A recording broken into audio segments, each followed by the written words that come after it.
Hello everyone. Welcome to this week's NextWeave use case of the week. I'm Shreya. I look at customer experience at NextWeave, and today as my co-host, I also have Inder, who is one of our co-founders. Hi everyone. Inder, can you? Yeah. So I think that we officially hit the halfway mark with our use case of the week webinar series. We're now in week 4, and we've received a really positive response so far. So I'm hoping that we can keep the momentum sort of going forward as well, and make this like a fully successful 6-week series as we'd initially planned.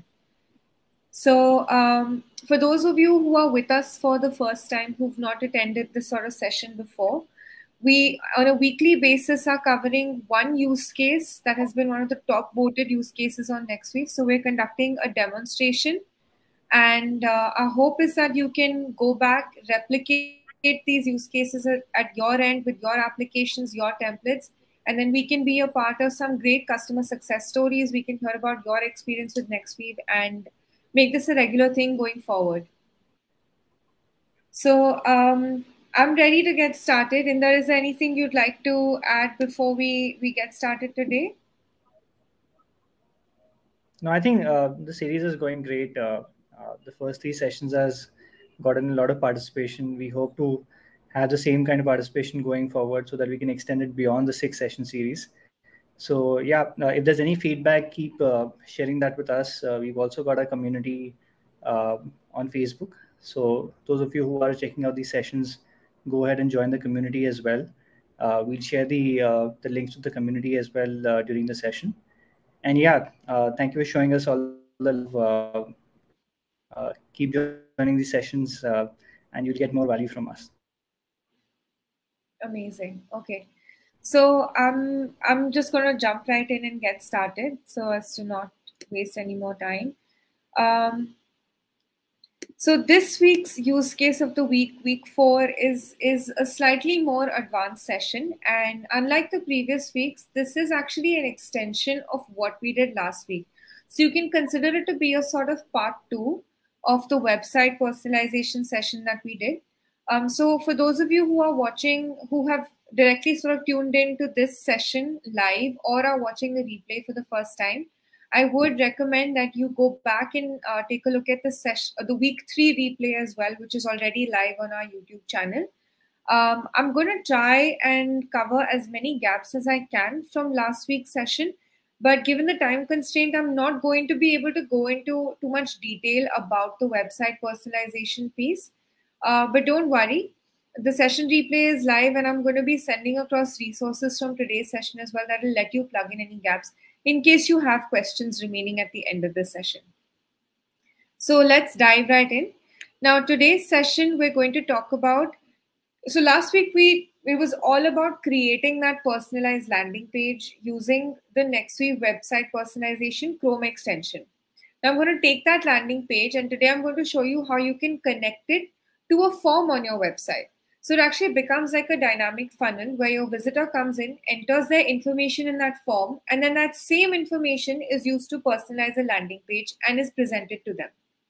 So today's example, I've created a mock-up of an event page, kind of like an annual event registration page where I'm collecting the name and the company website. I'm going to use that to basically transfer data onto a thank you page or a registration confirmation page, which I've personalized as well. Now, this use case is obviously extremely versatile. You can create different kinds of funnels here. Today's is just an example. I'm actually looking forward to all of you going back and replicating this at your end and hearing about how creative you can get with this kind of use case and this kind of NextWeave feature. So today's session is basically divided into 4 parts. Again, all of the slides that I'm showing you here, I'm going to be sending across tomorrow as well. So you will have the step-by-step breakdown, structure chart, resource links, etc. So don't worry about it if you feel like I'm going too fast for now. I'll go a little slower when we begin the demonstration. But today's session is divided into 4 parts. I'm first going to give you a quick glimpse at how I've set up the website form, what platform I'm using. I'm using Elementor. but I'll give you tips to keep in mind when you are creating the forms at your end as well. I'll also take you through the landing page that I've created. I'll try to put in a couple of pointers from last week's session today as much as time permits me to do. I'm then going to show you how you can take that landing page and actually modify the variables in that landing page. And then finally, we're going to connect all these dots together and connect our website form with our landing page. Okay, so we're going to spend the most amount of time on this last step. And the first three things are basically a setup to bring you to that stage. So without wasting any more time, let's jump right into setting up your form. Now, last week I mentioned that I'm using WordPress, and within WordPress, I've used the Elementor editor. So I've used Elementor to create this sort of mock-up of an annual event registration page, and I've added a website form at the end of this as well. Now, you might be using a different form builder or a different CMS or landing page builder, and that's absolutely fine. Basically, the logic and the steps remain the same. The idea is that all of these different kind of form builders, what they would ideally be doing is collecting your visitors' information and storing it inside some sort of field. So in Elementor, this field is called a shortcode. But whatever form builder you're using, the nomenclature may be different.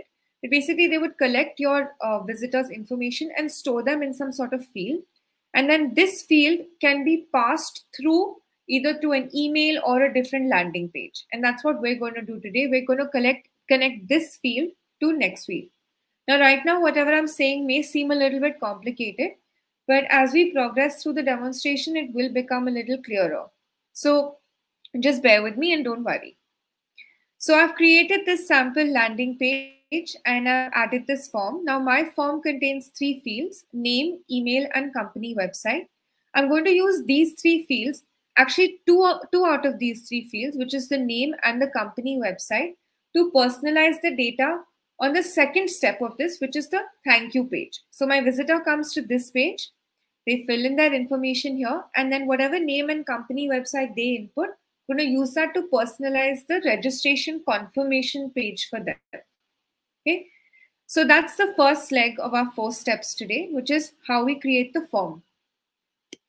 Now let's take a look at the registration thank you page. Now this is a simple landing page that I've created again on WordPress and Elementor. Basically, this page just says, congrats, we've registered you. We look forward to hosting you. What I want to do here is add personalized text. So I want to add my visitor's name, the registered user's name here, as well as their company. And I've left this empty space in order to add a video. Now, for those of you who attended last week's session, you know that the personalization that happens through the NextWeave plugin doesn't exactly happen inside the editor or the admin module of my landing page builder. We're going to be adding all those changes on the final published version. But I just wanted to give you a quick glimpse of the setup. I've created an almost final version of my landing page. I'm going to be replacing this text with a personalized version of the text. And for the case of videos, we can't add a placeholder video. As I mentioned in last week's session, videos can only be inserted inside an empty column or empty element. So I've just added a sort of blank space, and in the final published version, I'm going to insert a video inside this column area. Again, if this seems vague to you right now, it will become a little clearer as we progress through the demonstration. And also, I would once again urge you to go back and watch last week's session replay. I've also added links to the website personalization guide from our help documents and our YouTube tutorial. So don't worry, you're going to have all the resources you need to be up to speed on the website personalization part. I'm only showing you this screen because we don't have too much time, but I've already gone ahead and activated and installed the plugin, as well as added the website script to my WordPress site. So all of these steps have been done last week itself. This is just an extension exactly of that. So as I mentioned, I want to personalize the text and I want to add a video here. So before I move on to that, I need to make sure that I have all my video, my thumbnail, etc. prepared on NextWeave. So once again, I've already gone ahead and done that. I created this image template, this personalized image. Sorry, let me just quickly open that up. So this personalized image that I intend to use as a thumbnail for my video, as you can see, it's personalized for the username and website. This is also the information that I'm collecting in the form. And I'm going to use this as a thumbnail for a basic welcome video that I've created. Like my image, this too is personalized for the username and website. So now I have my landing page ready. I have all the setup done, which is my plugin installed and activated, my website script added. How do I make this template ready to share on my landing page? If you remember from last week's session, we need to create a quick campaign. So to create that quick campaign, just a quick revision, all I did was clicked on the menu for the template and then clicked on use. That got me to this sort of preview page for that particular template. Now for a video specifically, you have the option of choosing a thumbnail here as well. So I'm just going to set a name for this. Event video final. And then you just need to click on the quick campaign button. Now, because I have a personalized thumbnail that I've designed, I'm going to set this option to yes. And then from my dropdown, select the image event, which is the personalized image that I created specifically for this purpose. That's it. It's a two-step process. I don't need to copy anything from here, or copy a code, URL, nothing. I've already launched this campaign and it's going to be ready to use inside my landing page. Now, once again, just to reiterate, I'm not going to be activating the plugin and personalizing the landing page here. I'm going to do that in the final published version. So let me exit out this editor and let me open up this published version of my landing page, which is my registration thank you page that I've created.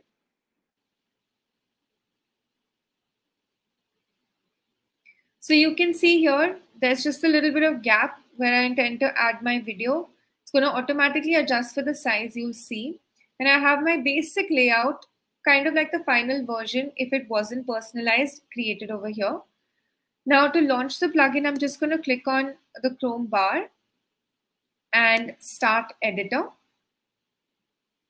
So you can see there are no personalization changes right now. The first thing I need to do is import a campaign. Now, in my case, I'm only adding one template, right? But you can add multiple templates to a landing page as well. Again, we demonstrated this last time with 5 templates added. If you want to add any additional templates, you need to run individual quick campaigns for each template. So just remember that. If you want to add multiple templates, individual quick campaigns for those templates. In my case, I only want to import one video. So I'm just going to select that one single campaign. And then once I click on that campaign, I select use. I get a confirmation message saying data imported successfully. And now I just need to start clicking on individual elements in order to edit them. So let's start with the header text. So I want to change this from we look forward to hosting you to we look forward to hosting you username. Now this username will get replaced by my user's information. These variables, as I mentioned last week as well, are coming from whatever are the variables used in this campaign. So whatever is used in my video and image is being imported here as well. Both of them have username and website each. In order to edit the subheading, I'm just going to click on the subheading text. I'm going to change this from your company to website. So all of these changes I'm making on the final published version. You can see I'm no longer inside my WordPress admin or my settings for the landing page. These two are done. And finally, I want to add a video. So if you look closely, I added an empty column. So that basically acts as an empty element on this page. You won't be able to see it unless you're in an editor of this sort, in the landing page editor. You're not going to be able to see it otherwise. So it's not going to interfere with the non-personalized version of your landing page. When you're making those personalization changes, if you just hover slowly over it, I can see that column where I intend to add my video. When I click on that, I get the option to insert text or add a video. Anywhere else, if I click, I don't see the video option. So that's exactly what I mean by a video can only be added inside an empty element or space, whereas a text can be added inside an existing text component, and an image, of course, can only be added in an image component. So I'm just going to click on this empty element, go to the video tab. Now, because I've imported only a single video, that's the only option I see here. Had I imported multiple videos through multiple campaigns, I'd be able to see an entire list of videos for me to pick from. So I'm just going to select this video. You can see whatever the column width was has automatically taken up the width of this entire video. Now, another thing to note, which I mentioned last week as well, was that because this is this sort of landing page plugin editor doesn't really allow me to make too many aesthetic changes. So it's important for you to design your landing page as though it's the final version, and we're just going to add personalization elements through the plugin here. Once you're happy with this, so I've made the 3-4 changes that I wanted to make. I'm just going to click on save. My website data is saved successfully, and this is done. I've completed the personalization. Now, you may be wondering that I'm going a little bit fast here, but this is exactly the information that I covered in last week's session. So once again, go ahead and watch the replay. I'm sorry about rushing through this, but I need to focus more on the second part of the demonstration today, which is why this is just a quick, brief overview. I'm going to quickly exit this editor. I've made the changes that I need to. And now let's take a look at what this newly personalized landing page looks like. So now that I've rerun this page, you can see that it pretty much looks the same as what it was before. So where has all that personalization information gone? So one important and special thing about the NextWeave landing pages is that you can actually supply them. Right now, what's happening is that there's no information that the WordPress site or NextWeave has understood it needs to personalize for. I've not given it the username or the website of that I wanted to actually display. So that's why it's just showing you the default landing page. I can supply that information directly through the URL. And this is where I introduce the concept of a modified URL. So right now, again, this is something that we covered last week. So I'm going to go a little quickly, but I'll give you a quick recap all the same. So this is currently the URL for my registration thank you page, right? Suppose I want now the username to display Shreya and the website to display facebook.com. So I want my variables to take these values. How can I modify my URL? I keep my existing URL, and at the end of this, I just append it with the following syntax. First, I need to start with a question mark. Now, question mark is the indicator or the beginning of URL parameters. So any parameters that I add to the end of my URL will be URL parameters. So I put in question mark, and then I say var underscore, and then I put in my first variable name, which is username. You can start with website as well. Basically, you have to put in whatever variable values you specified at your end. So I have username and website. You would have something completely different. You just need to follow this syntax of question mark var underscore. Follow that up with whatever variable you're using at your end. Then put in equal to, and then I just need to type in the value that I want it to be equal to. So I say var underscore username should be equal to Shreya. Any additional variables that I add or any additional parameters that I add, I first need to put in ampersand, which is shift and 7.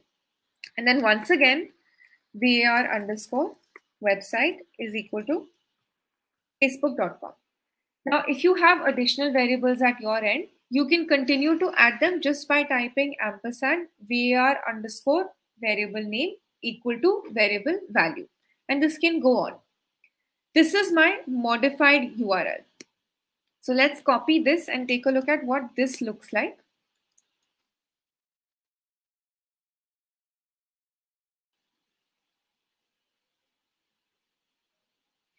So you can see now I can see the personalized version of my landing page. So I have my name up front and center. I have facebook.com visible here as well.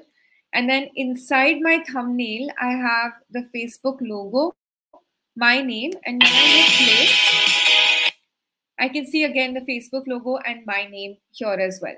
So this is how I've modified my URL. So we've taken a look at the individual chunks so far, right?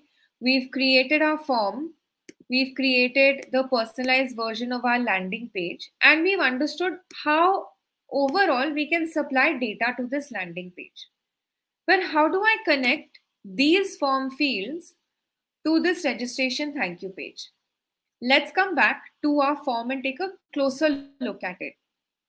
As I mentioned earlier, in Elementor, each form field is assigned a short code.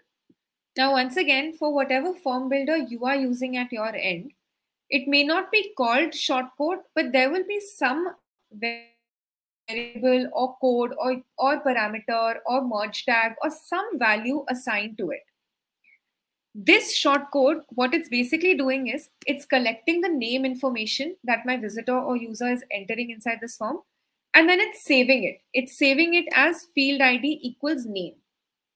Similarly, it's doing that for the company website as well.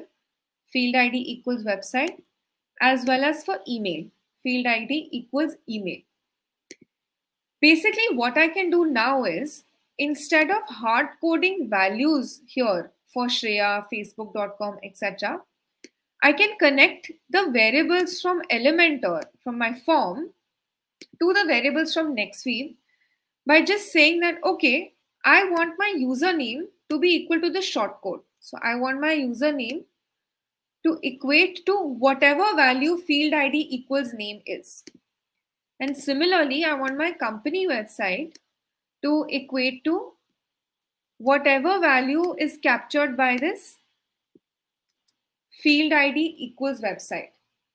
So if someone fills up the form, their name will get replaced by field ID equals name, and then that name will get equated to the username on NextWeave as well. So that's how I'm connecting the dots between my user. They fill in information on Elementor that gets captured inside a field ID, and that field ID gets equal to my NextWeave variable. Again, this might seem a little bit confusing right now, but just follow these steps, and when we look at the preview, it'll all start to make sense, I promise. So now that I know that I want my username equal to this variable and I want my website equal to this variable, I can just modify my URL again. And now instead of Shreya, I'll say, okay, I don't want it to be equal to Shreya anymore. I want it to be equal to whatever value is captured in field ID equals name. Similarly, I don't want my website to be facebook.com. I want it to be whatever value is captured by the website input inside my form. So this becomes my new modified URL. In the last step now, all we have to do is connect this URL, or rather connect this landing page to my first landing page. So how do we do that? For that, we need to take a look at this submit button. Now in Elementor specifically, there is an option for actions after submit.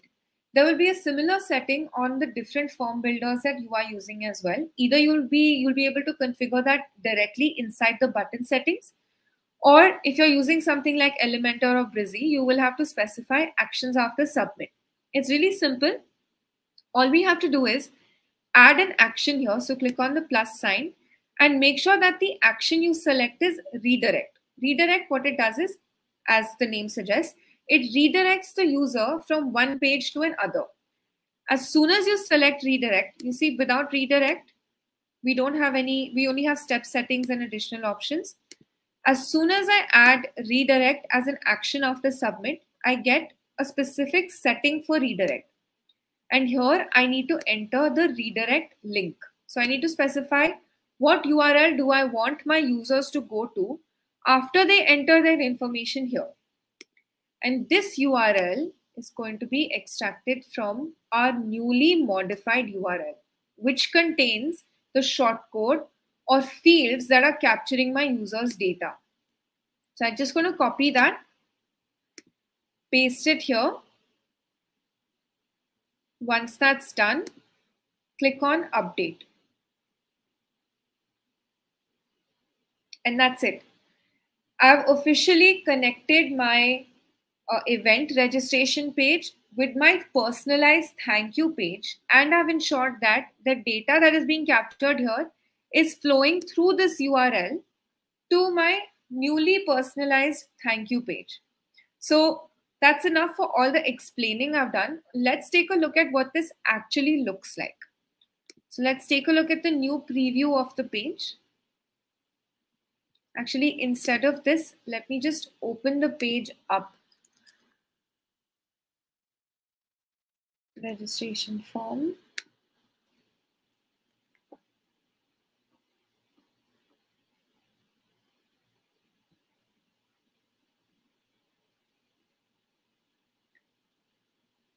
Now I'm going to put in random values here. Say my name is Lisa. My email is lisa@test.com, and I'll put in the website as apple.com. Easy to identify the logo. And now I click on submit. I'm automatically sent to a new landing page where I can see the modified URL at the top. And if I were Lisa, I would see my name front and center, my company logo front and center, and a personalized video that's created just for me. So that brings us to the end of today's demonstration. I'm going to open the floor up for questions. We have a little more time to discuss questions today. So please go ahead and let me know what you thought of today's session. I'm also going to quickly share a feedback form with all of you. I would really appreciate it if you can take a couple of minutes out during the session and or after the session to just go ahead and let me know how it's going for you and if there's any changes or improvements that I can make.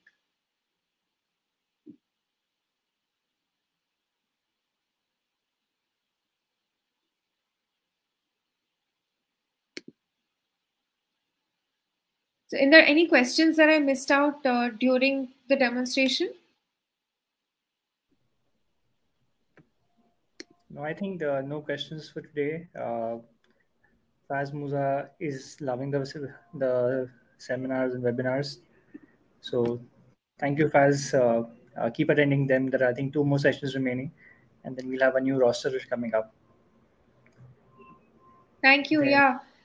With regard to the new roster, we actually need your help. We would love it if you could experiment and tell us what you like to see as well. That's really going to help us come up with new ideas. So stay as interactive as you can. And yeah. Yeah, and for those of you who've joined in late, or if you missed out the earlier sessions, as you might have noticed in today's session, you needed some knowledge of the earlier steps. We have all of these videos available on our YouTube channel. So you can go ahead, watch them over there, play them as many times as you want. And if you're still getting stuck, you can hit our community or send us the queries in our support channels, and we'll help you out over there. So I think Martin has a question. Yeah, go ahead. So I'll just post the question. So Martin, the video that I've created is not responsive for mobile, but in the sense that it will still play if you open it on mobile. But in NextWeave, we do have a setting to create a video that is separately compatible for desktop and mobile view. So you can make sure that you ensure the compatibility while designing your landing page and insert the video that will be compatible with both versions as well. So I'll just find and link a document that can help you with the mobile and desktop view. Just give me a moment.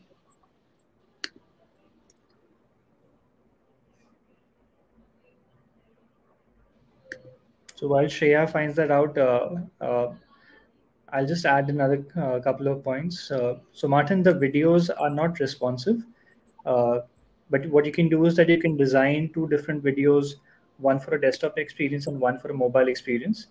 And you can send out the same link across multiple users. Depending on where they open this experience, they will automatically move to either a desktop experience or a mobile experience. But these won't be responsive. You'll have to have 2 different templates made within the same setup. So Martin, I've linked a document in the chat, which should help you, which will basically explain exactly what Inder mentioned just now.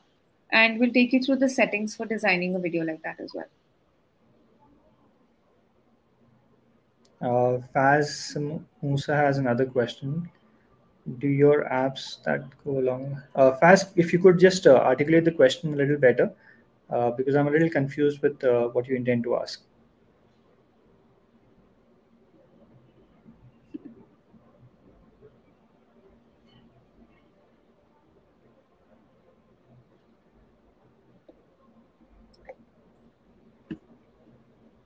Or you can go ahead and ask that question in our support channels as well.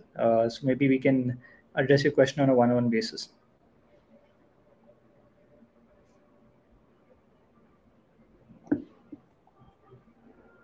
Checklists that go along with the video. So checklists, do you mean steps to sort of achieve this particular use case?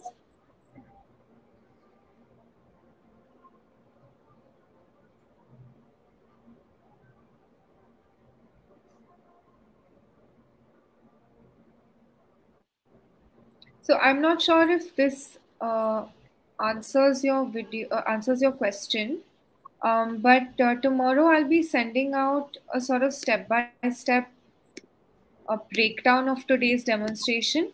So this is approximately a 30 odd slide presentation, and it also contains a whimsical sort of mind map breakdown of what we've done today and useful links for wherever you might need additional information or guidance.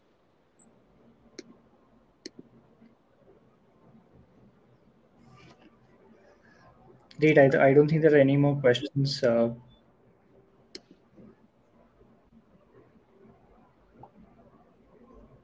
Okay, in that case, I think RoboReply has a question regarding the page builder besides WordPress and Elementor.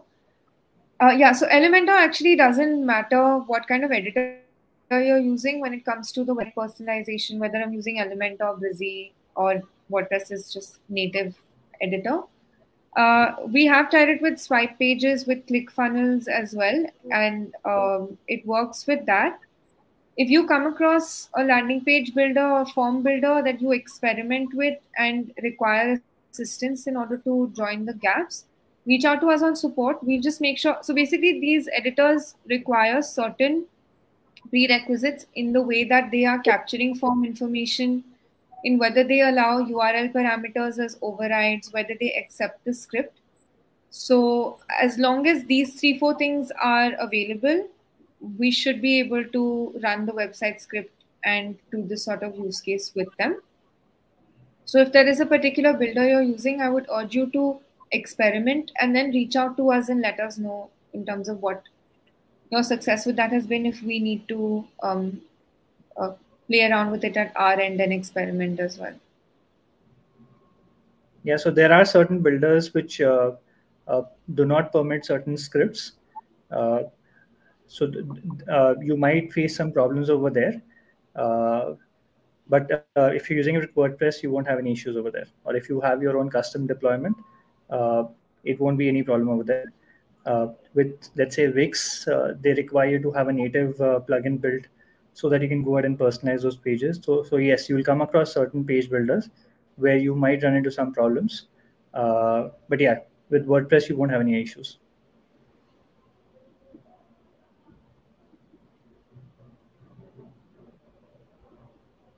So there's another question about Go high level and Weebout. I think with Weebout, you should be able to use it because we've gone ahead and made a documentation on that as well. With Go high level, there uh, we will come up with an update where because their page builder works a little differently, so we'll have another script added which will make it available on Go high level. Like I said, different page builders work in a different way. So we might have to run or write different set of scripts for them to work on certain page builders. And in some case, we'll have to publish plugins specifically for them. So we'll take them up as they come, depending on the kind of request that we're getting. But yeah, for WordPress, it'll work fine. For a custom implementation, it'll work fine. For Go High Level, we're coming up with an update so that you will be able to use that. And if there are others that you're coming across, just let us know so that we can take a look at that.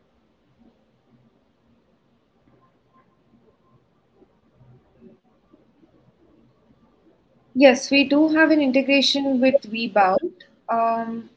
If you're looking for email, that's definitely the. I believe website personalization has also been experimented with Vbout. I have experimented in the Yeah. past, so it should So be possible with the regular script. exactly. You just need to embed a few elements over there, and it'll work just like it's happening for WordPress.